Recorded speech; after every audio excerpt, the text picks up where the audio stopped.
اسلام کے ابتدائی دنوں میں جب اللہ کا پیغام آہستہ آہستہ پھیل رہا تھا، لوگ دو حصوں میں تقسیم تھے، وہ جو سچائی کو قبول کر چکے تھے اور وہ جو اس کی مخالفت کر رہے تھے۔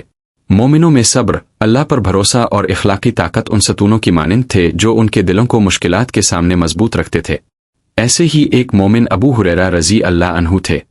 اپنی عمیق دینداری اور نبی سے علم حاصل کرنے کی لگن کے لیے مشہور، ابو ہریرہ کی زندگی عاجزی اور دین کی سچائی کی تلاش کا مظہر ہے۔ انہوں نے اپنے گاؤں اور خاندان کو چھوڑ کر مدینہ میں نبی کے قریب رہنے کا فیصلہ کیا، نہ دولت حیثیت کی طلب میں بلکہ صرف علم حاصل کرنے کے لیے۔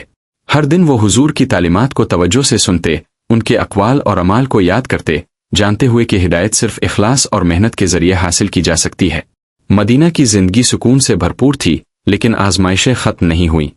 ابو ہریرہ سادہ زندگی گزارتے، اکثر غربت کا سامنا کرتے، لیکن کبھی بھی عبادت، نماز اور دوسروں کی مدد سے غافل نہ ہوئے۔ ان کا ایمان قرآن کی تعلیمات میں گہرا تھا، جہاں اللہ فرماتا ہے، اور صبر کرو، بے شک اللہ نیک لوگوں کا اجر ضائع نہیں کرتا۔ الانباء 11 115۔ ایک دن ابو ہریرہ نے بازار میں ایک چھوٹے لڑکے کو روتے دیکھا۔ لڑکے نے وہ تھوڑی سی رقم کھو دی تھی جو اس نے کئی ہفتوں میں جمع کی تھی۔ ابو ہریرہ نے نرمی سے اس کے پاس جا کر کہا، پریشان نہ ہو بیٹے، آئے مل کر تلاش کرتے ہیں۔ انہوں نے احتیاط سے تلاش کی اور آخرکار سکے کو ایک کونے میں تھوڑی مٹی کے نیچے پایا۔ جب وہ اسے واپس لڑکے کو دیا تو لڑکے کی آنکھیں خوشی سے چمک الفاٹ ہے اور اس نے اللہ کا شکر ادا کیا۔ ابو ہریرہ مسکرائے، جانتے ہوئے کہ نیک عمل چاہے چھوٹا ہی کیوں نہ ہو، ایمان کے ذریعے بہت بڑی اہمیت رکھتا ہے۔ حضور نے صحابہ کو اکثر یاد دلایا کہ حقیقی کامیابی دولت، عزت طاقت میں نہیں بلکہ کردار اور دوسروں کی خدمت میں ہے۔ ابو ہریرہ اس سبق کی زندہ مثال تھے۔ غربت کے باوجود وہ جب بھی موقع ملتا صدقہ دیتے، کبھی ایک کھجور، کبھی اپنا وقت اور توجہ محتاجوں کو دیتے۔ ان کے اخلاق کی ایک اور آزمائش لڑائیوں کے دوران آئی۔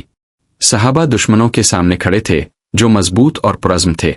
ایک خاص جنگ میں ابو ہریرہ موجود تھے، نہ تو شہرت کے لیے لڑنے بلکہ اللہ کے بندے کی حیثیت سے حوصلہ بڑھانے، پانی پہنچانے، زخمیوں کی دیکھ بھال کرنے اور دوسروں کو صبر اور استقامت یاد دلانے کے لیے۔ وہ حضور کے قول کو یاد کرتے، جو شخص دنیا میں کسی مومن کی مشکل آسان کرے گا، اللہ قیامت کے دن اس کی مشکل آسان کرے گا۔ جنگوں کے بعد ابو ہریرہ نے مکمل طور پر علم کے تحفظ اور منتقل کرنے کو وقف کر دیا۔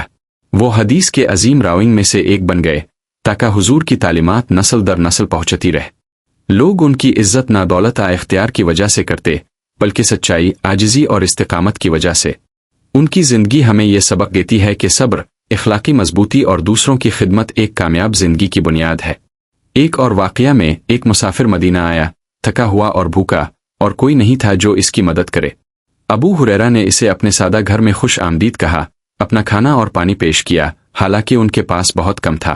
مسافر حیران ہو کر پوچھا، جب آپ کے پاس اتنا کم ہے، آپ اتنا کیوں دیتے ہیں؟ ابو ہریرہ نے جواب دیا، جو دولت ہمارے پاس ہے وہ اللہ کی ہے۔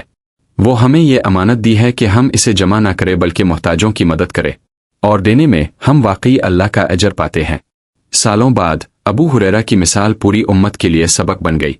علماء، طلباء اور عام لوگ ان کی زندگی کو دیکھ کر سمجھ گئے کہ اخلاق، مہربانی اور ایمان ایک دوسرے کے ساتھ جڑے ہوئے ہیں۔ انہوں نے سکھایا کہ دولت ایک وسیلہ ہے، قدر نہیں، اور علم بغیر عاجزی کے مکمل نہیں ہے۔ اپنے آخری سالوں میں بھی ابو ہریرہ کے اعمال اللہ اور اس کے رسول سے محبت کی عکاسی کرتے تھے۔ وہ تعلیم، مدد اور رہنمائی جاری رکھتے، کبھی راحت آسانی کو اصل مقصد سے دور نہ ہونے دیا۔ اور جب وہ وفات پا گئے، صحابہ اور علماء نے انہیں نہ صرف احادیث سنانے والے کے طور پر یاد کیا، بلکہ ایک ایسی شخصیت کے طور پر بھی جو قرآن کی تعلیمات کی عملی مثال تھی۔ بے شک جو لوگ ایمان لائے اور نیک عمل کیے، اللہ کسی کے نیک عمال کا اجر ضائع نہیں کرے گا۔ الکہف 18:30۔ اس کہانی سے ہمیں ایک گہرا اخلاقی سبق ملتا ہے۔ حقیقی طاقت صبر، عاجزی اور خدمت میں ہے۔ مشکلات اور آزمائشیں کمزوری کی علامت نہیں ہیں، بلکہ ایمان اور اخلاص دکھانے کے مواقع ہے۔ دولت، طاقت مقام اخلاق، علم اور مہربانی کی جگہ نہیں لے سکتے۔ ہر عمل چاہے چھوٹا ہو، اگر اللہ کی رضا کے لیے کیا جائے، اس کا اجر بے حد ہے۔ آج بھی مومنین ابو ہریرہ کی زندگی سے سبق لیتے ہیں۔ ایک دنیا جس میں بہت سے وسوسے اور لالچ ہیں، ان کی کہانی یاد دلاتی ہے کہ حقیقی کامیابی صبر، اخلاقی حوصلہ، مہربانی اور اللہ کے ساتھ مخلص تعلق میں ہے۔ مشکلات میں صبر، قلت میں سخاوت اور ہر حال میں عاجزی اختیار کرنے سے ایک بامانی، نیک اور دائمی زندگی حاصل کی جا سکتی ہے۔ ابو ہریرہ رضی اللہ عنہ کی زندگی ایک لازوال اخلاقی رہنما ہے۔